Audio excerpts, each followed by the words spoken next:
चलो, पिछले पाठ में तुम लोगों को बतलाए थे पाठ 26 में सिद्ध करे कि रूट 2 एक अपरिमेय संख्या है। तो इसी तर्ज पर तमाम साबित होगा। जैसे इसमें हम लोग सबसे पहले ये मान करके चलेंगे, ये विरोधाभास पर आधारित प्रॉब्लम है। कहने का मतलब आम को आम साबित तो करना है, लेकिन आम को इमली पहले मान करके साबित करेंगे। जो अंत में पता चलेगा जो ये इमली नहीं है तो इसका अर्थ है ये आम ही है। तो कहने का अर्थ ये सिद्ध कीजिए कि रूट 3 एक अपरिमेय संख्या है। हम लोग मान करके चलेंगे रूट 3 एक अपरिमेय संख्या नहीं है बल्कि परिमेय संख्या है। तो माना कि रूट 3 एक परिमेय संख्या है, तो किसी भी परिमेय संख्या को हम लोग p/q के रूप में लिख सकते हैं। यानी रूट 3 बराबर p/q के रूप में तो लिख सकते हैं, जहां q शून्य के बराबर नहीं होना चाहिए। p/q के रूप में लिख सकते हैं, अर्थात रूट 3 बराबर p/q। अगर मान लो p और q का ऐसा मान हो जिसमें एक के अलावा एक या दो दोनों में कॉमन अंक हो ऊपर नीचे, तो इसे को प्राइम नंबर बनाने के लिए, सह अभाज्य संख्या बनाने के लिए इसे हमें काटना होगा। अगर p का मान हो गया मान लो 35 और q का मान हो गया मान लो 15, तो p/q कितना होगा? 35/15। 35 का अभाज्य गुणनखंड 1 5 5 7 35। 15 का 1 या 3 5 15। उभयनिष्ठ गुणनखंड इसमें क्या है? 1 और 5 है, तो 5 5 कट गया, ये हो गया 1 गुने 7, ये हो गया 1 गुने 3। तो असहभाज्य संख्या में क्या होता है? एक के अलावा कोई दूसरा अंक कॉमन नहीं होता है। यानी ये हो गया वास्तव में 7/3। तो कहने का अर्थ ये p/q को हम लोग p/q के अभाज्य गुणनखंड में से कॉमन अंक को काट देंगे, तो इस तरह हमें एक नई संख्या प्राप्त होगी 7/3 के रूप में। 35/15 के अभाज्य गुणनखंड में हम कॉमन अंक को काट देंगे तो हमें क्या प्राप्त होता है? 7/3 एक नई संख्या प्राप्त होती है। तो p/q को अगर मान लो कॉमन अंक हटा दिए तो नई संख्या का इसका ऊपर वाला का नाम m रख दो, नीचे वाला का n। तो p/q को असहभाज्य संख्या में बदलने पर हमें एक नई संख्या प्राप्त होगी अंश बटा हर के रूप में। तो माना कि वह संख्या m/n है। समझा? को प्राइम नंबर में बदलेंगे तो कॉमन अंक काट करके मान लिए m/n प्राप्त होता है। यहां तक समझा? तो हम लोग लिख सकते हैं, अतः रूट 3 बराबर p/q बराबर m/n और रूट 3 बराबर m/n। तेरह गुना करो, n रूट 3 बराबर m, दोनों ओर स्क्वायर कर दो, तो n रूट 3 का स्क्वायर बराबर m का स्क्वायर, ये हो गया 3n स्क्वायर बराबर m स्क्वायर हुआ ना। 3n स्क्वायर बराबर n स्क्वायर, तो n स्क्वायर बराबर m²/3 होगा। यहाँ तक समझा? ये हो गया समीकरण 1।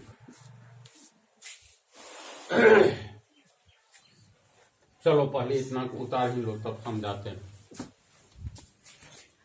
तो यहां तक तुम लोगों को नो प्रॉब्लम।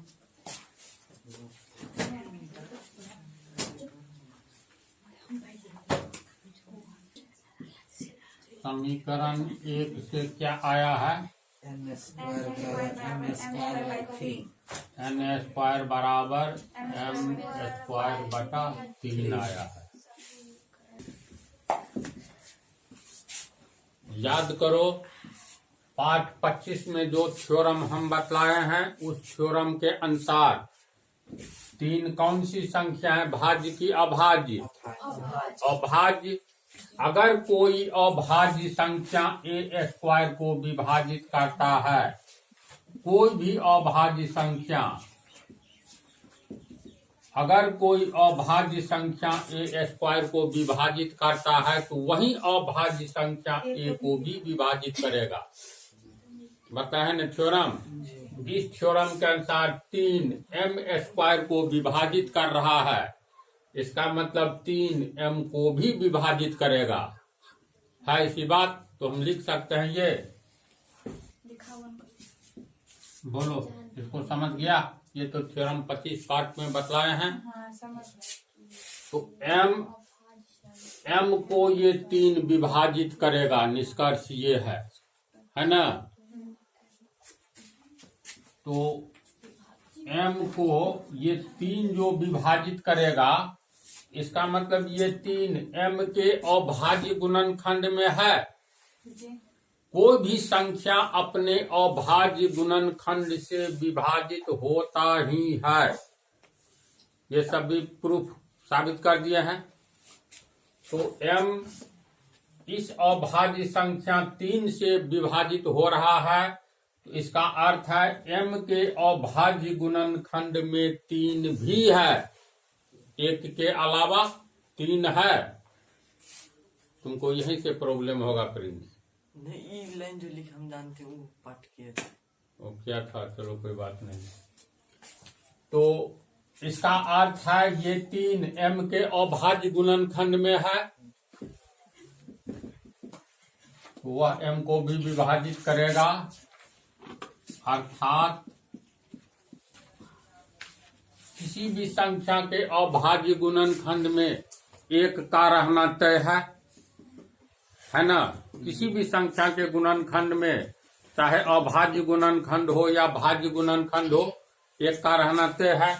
तो इसका अर्थ हुआ m के अभाज्य गुणनखंड में 1 के अलावा एक दूसरी संख्या भी है और वह है 3। तो लिख सकते हैं अर्थात m के अभाज्य गुणनखंड में 1 के अलावा एक दूसरी संख्या m के 3 के रूप में है। एक दूसरा अभाज्य गुणनखंड, एक अभाज्य गुणनखंड तो एक है ही, एक दूसरा अभाज्य गुणनखंड 3 के रूप में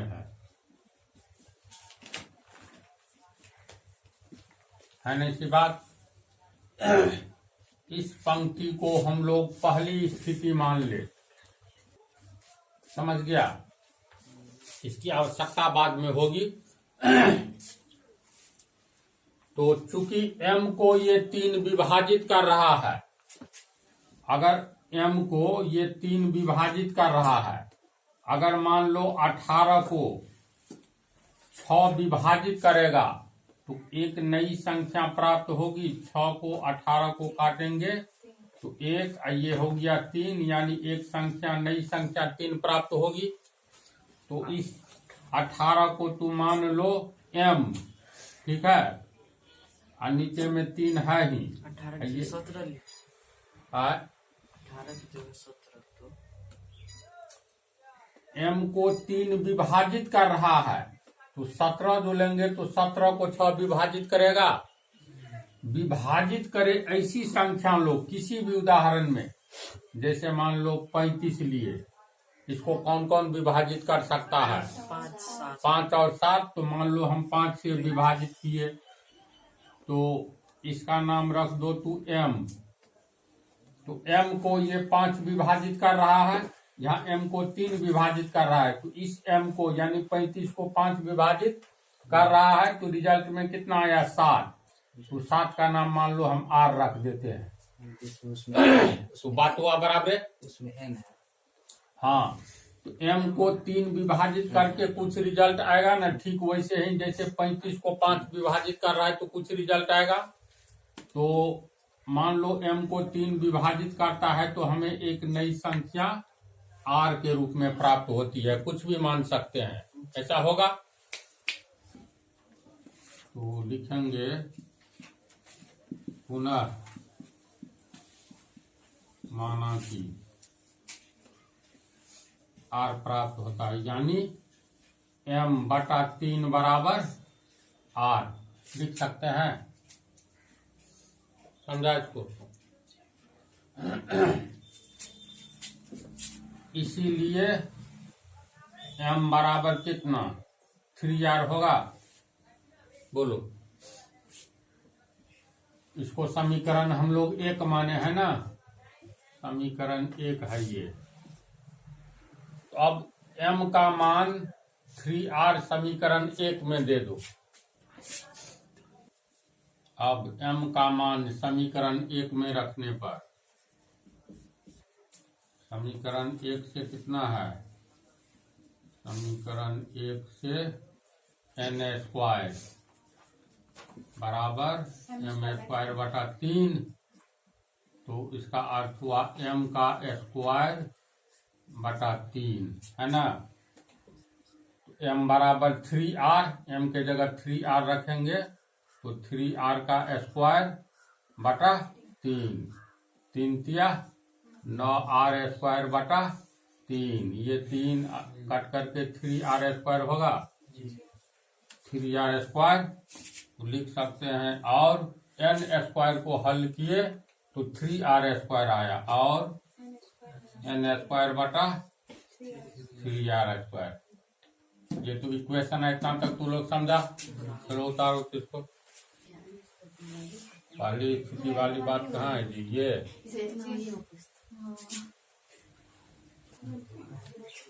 देखो,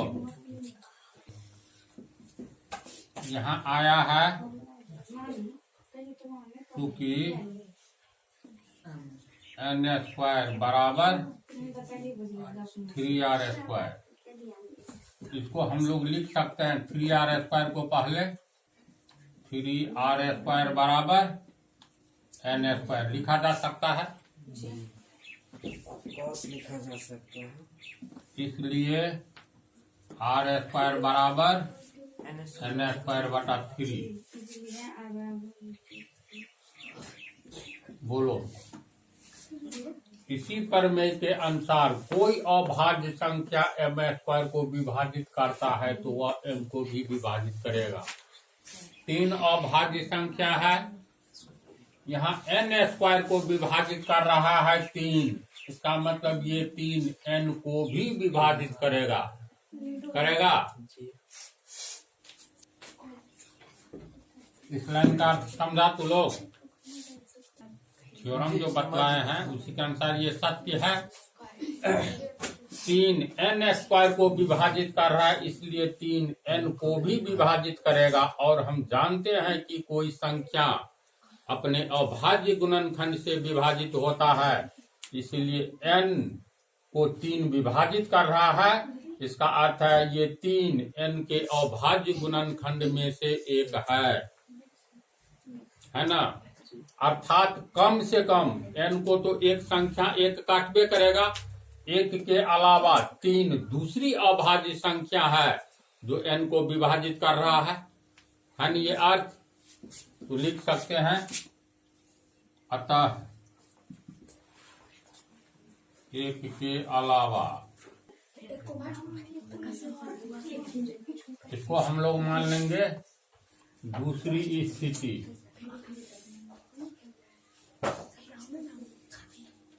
समझा? चलो इतनी बात को फिर लिखो।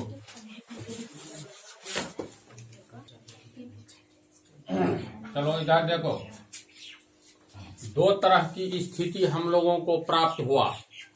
प्रारंभिक चरण में हिसाब जो शुरू किए थे तो याद करो, चूंकि √3 को एक परिमेय संख्या माने है ना, इसको P/Q के रूप में लिखे, इसको सह अभाज्य को प्राइम नंबर में बदल दिए तो किस रूप में आया था ये? M/N के रूप में, N/M।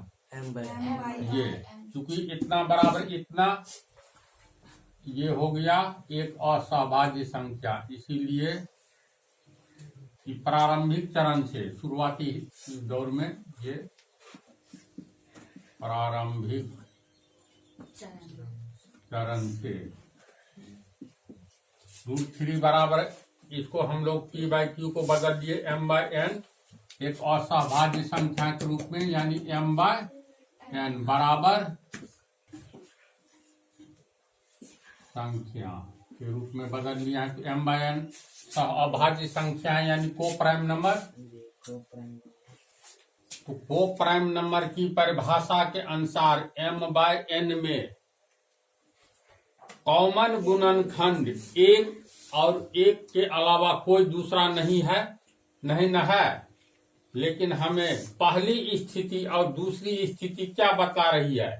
M के अभाज्य गुणनखंड में एक के अलावा एक दूसरा अभाज्य गुणनखंड 3 के रूप में है। कैलकुलेशन से प्राप्त हो रहा है ना। M के अभाज्य गुणनखंड में 3 के रूप में एक दूसरा भी है अभाज्य गुणनखंड, और N के अभाज्य गुणनखंड में एक के अलावा 3 दूसरी अभाज्य संख्या है जो N को विभाजित कर रहा है दूसरी स्थिति के अनुसार। यानी M/N में M/N जिसको हम लोगों ने को प्राइम नंबर बना लिया है, जिसमें एक के अलावा कोई दूसरा अभाज्य गुणनखंड नहीं है, जब यहाँ पर ये बना लिए हैं तब नीचे में साबित हो गया है नहीं, इसमें एक के अलावा एक दूसरा भी गुणनखंड है, अभाज्य गुणनखंड 3। तो जब इसको असहभाज्य को प्राइम नंबर में बदल लिए हैं, इसमें हर हाल में एक के अलावा कोई दूसरा अभाज्य गुणनखंड दोनों में नहीं है, तो साबित हो गया है नहीं, दूसरा भी है 3 दोनों में, M में और N में। एक और ये मतलब इसको और ये को प्राइम नंबर बनाए, और दूसरी ओर ये साबित हो रहा है जो 3 दोनों के अभाज्य गुणनखंड में है, तो ये 3 क्यों आया? इसका मतलब 2 अर्थ हुआ। पहला अर्थ ये हुआ, ये को प्राइम नंबर की परिभाषा गलत है, जो कि हो नहीं सकती, या हमने जो साबित किया है वही गलत है, ये 3 नहीं आ सकता है। तो ऐसी गलती क्यों हुई है? क्योंकि हमने शुरू में ही गलत मान लिया है, माना कि √3 एक परिमेय संख्या है। अगर शुरू में ये गलत धारणा लेकर नहीं आगे बढ़ते, तब हम लोगों का रिजल्ट ये जो है ऐसा गलत रिजल्ट नहीं आता।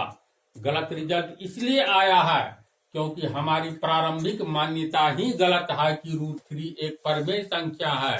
अर्थात इसका अर्थ ये हुआ √3 परिमेय संख्या नहीं है। क्यों नहीं है? क्योंकि जब इसे हम P/Q के रूप में लिखेंगे और सहभाज्य को प्राइम नंबर बनाए तो M/N आया, M/N आया तो इसमें दूसरा गुणनखंड अभाज्य गुणनखंड निकल गया। या तो हम गलत हैं या और ये को प्राइम नंबर की परिभाषा गलत है। को प्राइम नंबर की परिभाषा गलत हो नहीं सकती है। जब नाम को ही संज्ञा कहते हैं तो ये परिभाषा कभी और कहीं गलत होगी? करोड़ों वर्ष के बाद तो को प्राइम नंबर की परिभाषा गलत नहीं होगी। हम यहाँ गलत है। हम यहाँ इसलिए गलत है क्योंकि हमने स्टार्ट ही गलत वाक्य से किया है कि √3 एक परिमेय संख्या है। इसका अर्थ है √3 परिमेय संख्या नहीं है। जब √3 परिमेय संख्या नहीं है तो है क्या? अगर तुम लड़का नहीं हो तो हो क्या? लड़की हो, है ना। तुमको अगर हम ये मान करके चले नहीं, कविता एक लड़का नहीं, ये लड़की नहीं लड़का है, अंत में साबित हो जाए जो तुम लड़का नहीं हो, इसका अर्थ है तुम लड़की ही हो। क्योंकि पृथ्वी पर 2 ही तरह के व्यक्ति हैं, या तो लड़का या लड़की। और दो ही तरह की संख्या है, या तो परिमेय या अपरिमेय। रियल नंबर में वास्तविक संख्या किसको कहते हैं? परिमेय और अपरिमेय संख्या के समूह को हम लोग रियल नंबर कहते हैं, है ना।